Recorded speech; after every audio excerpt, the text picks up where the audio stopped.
it is coupled with his omnipotence. Power is as much God's essence, that which characterizes who God is, as wisdom is. Omniscience, governing omnipotence. Infinite power ruled by infinite wisdom. See, I don't care at your best, and as I said, at your smartest. We are finite beings. We are limited, not in some things, but in everything that we do. Infinite power ruled by infinite wisdom is a basic biblical description of the divine character of God. Wisdom without power would be pathetic. You could be the smartest person in the world, but with no power, you'd be a pathetic person.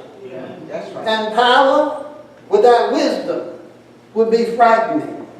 Let me give you a good example of power without wisdom. See, we have a presidential election coming up. And we have two candidates running. That's right. One for the Democratic Party is Hillary Clinton. And the one for the Republican Party is Donald Trump. Now, I'm talking about power without wisdom.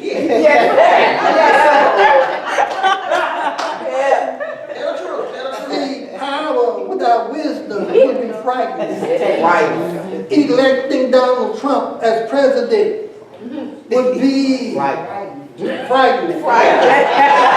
Because you are electing someone that has a lot of power because of his wealth and because of who he is. But he's someone that has no wisdom at all. If you think it's a scary and bad situation now, vote for Donald Trump.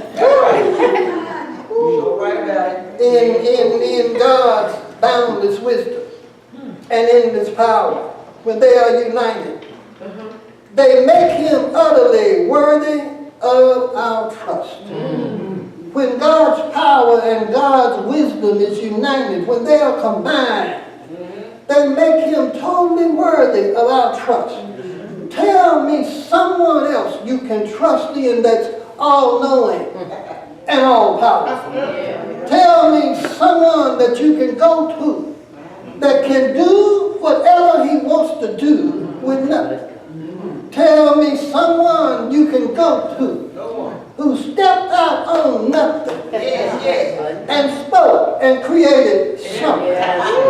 Tell me someone that you can go to that has power to call a dead man from the grave back to life. Tell me someone that you can go to that can heal the sick, give sight to the blind, make a lame man walk.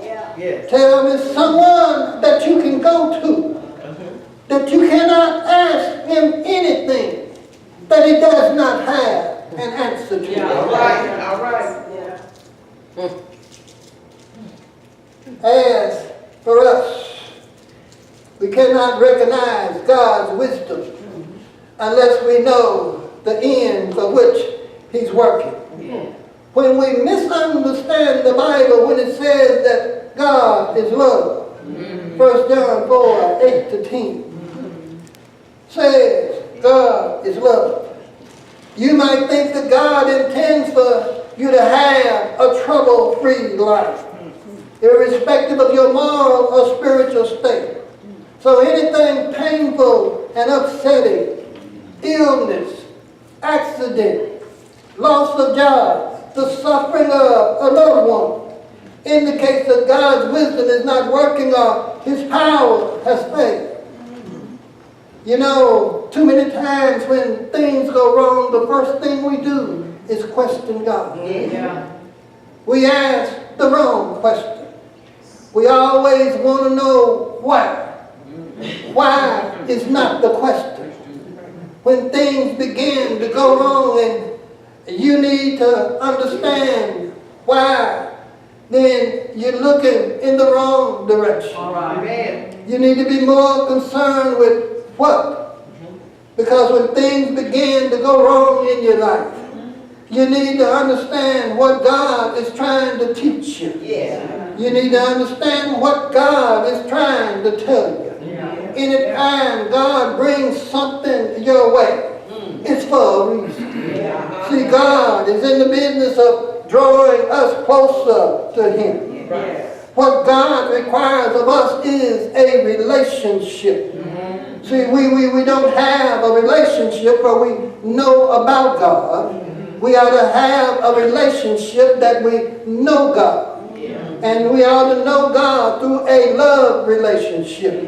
We ought to know God based on what God has done for us. We ought to know God based on who God has shown Himself to be. So until you begin to experience God's working in your life, you won't have a true understanding of who God really is. This is why you see Job having to go through the things that Job is going through.